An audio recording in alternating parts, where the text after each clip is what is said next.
Hello दोस्तों, आज मैं रिव्यू देने वाला हूँ अपने आईबीपीएस क्लर्क मेंस का।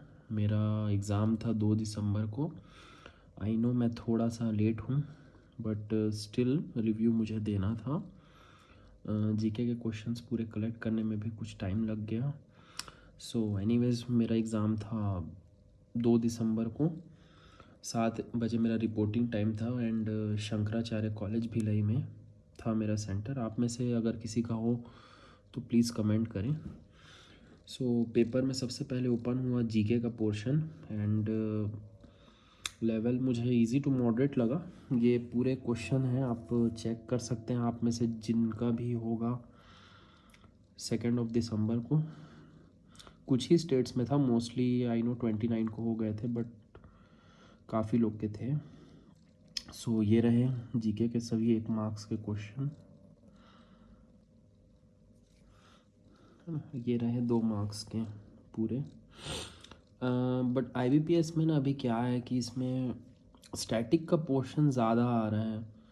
सो जो कम्प्लीटली बैंकिंग पे रिलाई हो रहे हैं उनके लिए काइंड ऑफ लॉस है, क्योंकि ये एसएससी या फिर रेलवे से सिमिलर क्वेश्चन है काफ़ी ज़्यादा थोड़े हैं। जैसे कि ये ग्लेशियर लेक या फिर ये मोरक्को का कैपिटल यूएमआई या प्रोजेक्ट विजयक बीआरओ, ये सब तो जनरली आते नहीं हैं बट अभी इंट्रोड्यूस हुए हैं।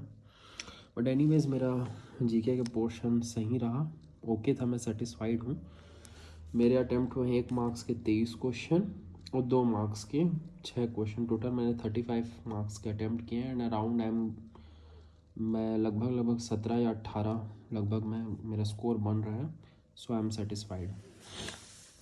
इसके बाद नेक्स्ट पोर्शन ओपन हुआ इंग्लिश का। इंग्लिश इजी टू मॉडरेट थी, मॉडरेट भी नहीं कह सकते, बट कुछ क्वेश्चन ट्रिकी थे, टाइम कंज्यूमिंग थे। आरसी थोड़ा सा टफ साइड था। जो डीएनए वाला था उसका लैंग्वेज मुझे थोड़ा सा लेंदी या ट्रिकी टाइप लगा। Ear drum and hearing aid ये जो है ये इजी था, इसके क्वेश्चंस डायरेक्टली हो रहे थे मोस्टली। और इसके अलावा वर्ड स्वैप और करेक्ट इनकरेक्ट के काफ़ी सारे क्वेश्चंस थे।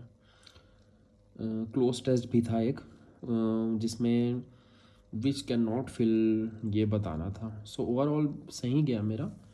35 मार्क्स के अटैम्प्ट हुए। मैं कोशिश किया हूँ एक्यूरेसी रखूँ पूरा से पूरा, बट स्टिल हो जाते हैं इंग्लिश में रॉन्ग।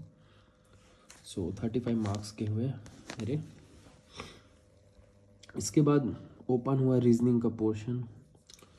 रीजनिंग मोर और लेस मुझे पर्सनली लगा कि 29th को जो था वैसे ही था रीजनिंग। कुछ डुएबल थे क्वेश्चन, सो कुछ क्वेश्चंस डुएबल थे, बट जैसा कि मेंस में होता है आईबीपीएस में, ये हमेशा क्वेश्चन सिलेक्शन के ऊपर है कि अपन कौन से क्वेश्चन को सिलेक्ट कर रहे हैं और उसको कैसे बना रहे हैं, अप्रोच क्या है। सो इसमें ना 2 मार्क्स वाले जो क्वेश्चंस थे मुझे ऐसा लगा कि 2 मार्क्स वाले ज़्यादा डुएबल थे। सो मैंने किया भी। ये जो पज़ल है आप मैच कर सकते हैं, आप में से जिनका भी 2 तारीख को हो, ये एग्जैक्ट है, यही आया था, मैंने चेक भी किया था, एग्जैक्ट बैठा भी था। इसके अलावा मैंने किया है कि इनपुट आउटपुट 2 मार्क्स में ही, जो डबल शिफ्टिंग पे बेस था।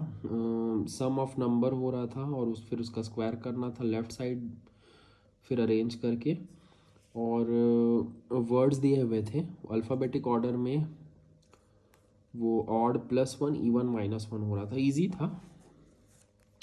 सो मैंने इसमें क्या किए हैं, आई थिंक 5 क्वेश्चन, तो इस पज़ल के 5 क्वेश्चंस थे। इसके अलावा एक ब्लड रिलेशन था, वो भी 3 क्वेश्चन थे। एंड एक 2 मार्क्स में ये था, ये वर्ड कौन सा फॉर्म हो रहा है। 3 आई थिंक 3 वर्ड्स थे, उनमें वर्ड का 3rd लेटर पकड़ के कोई वर्ड बनाना था 3। तो ये 4 वर्ड थे। अब आप लोग इनमें से बताना कि कौन सा वर्ड बन रहा था कौन सा नहीं। सो ओवरऑल मैंने रीजनिंग में 37 मार्क्स का किया है, जिसमें से कुछ क्रिटिकल रीजनिंग भी है, 4 क्वेश्चन, 1 मार्क्स के, एंड 2 मार्क्स वाले एक पज़ल, ब्लड रिलेशन, और ये इनपुट आउटपुट था। इसके बाद जो लास्ट पोर्शन ओपन हुआ वो क्वांट्स का था। ये पर्सनली मुझे टफ़ लगा, and in comparison to 29th of November के शिफ्ट से काफ़ी ज़्यादा टफ़ था। एंड अटेम्प्ट्स मैंने काफ़ी लोग से पूछा, काफ़ी हद तक गिरे हैं कंपैरेटिवली। एंड एक भी सिंप्लीफिकेशन या फिर अप्रॉक्सीमेशन या फिर कोई रॉन्ग नंबर इस टाइप से था ही नहीं। क्वाड्रेटिक थे, वो भी काफ़ी ट्रिकी नंबर बड़े बड़े थे मोस्टली। सो मैंने इसमें 2 मार्क्स का एक नंबर सीरीज़ किया है, उसमें मेरा PQRX की ये वैल्यू आई है। आप में से जिनका भी था प्लीज़ कंफर्म करेंगे ये क्या एग्जैक्टली यही वैल्यू आ रही थी। इसमें के आई थिंक 3 या 4 क्वेश्चन थे। उसके बाद जो सबसे ट्रिकी पोर्शन था जिसमें मोस्टली लोग स्टक किए हैं वो ये 2 मार्क्स वाला DI था। ये एग्जैक्ट है, मैंने नोट किया है एग्ज़ाम के बाद। सो आप मैच कर लीजिएगा, यही आ रहा था मेरा। सही है या फिर गलत है बताइएगा। अरिथमेटिक में मैंने एक क्वेश्चन किया, उसमें सम ऑफ रेडियाई 42 आ रहा था, एक क्वांटिटी कंपैरिजन का क्वेश्चन था। सो ऐसे करके मैंने क्वांट्स में टोटल 25 मार्क्स का किया है कंप्लीट। इनमें से मैं 2 मार्क्स वाले में श्योर हूँ, बट 1 मार्क्स में देखते हैं। सो ये रहा मेरा पेपर का रिव्यू। ओके था, मैं सेटिस्फाइड हूँ काइंड ऑफ। एंड ये शिफ्ट थोड़ा सा टफ बताया जा रहा है, देखते हैं नॉर्मलाइजेशन क्या रोल प्ले करेगा। ओवरऑल पेपर का लेवल सही था, एंड मोस्टली 29th ऑफ नवंबर को ही था IBPS क्लर्क का, मेरे स्टेट का। मैं छत्तीसगढ़ से बिलोंग करता हूँ, एंड हमारे शिफ्ट में काफ़ी कम लोगों का था। So let's see equipercentile method normalization क्या रोल प्ले करता है। So that's all for my side, thank you for watching.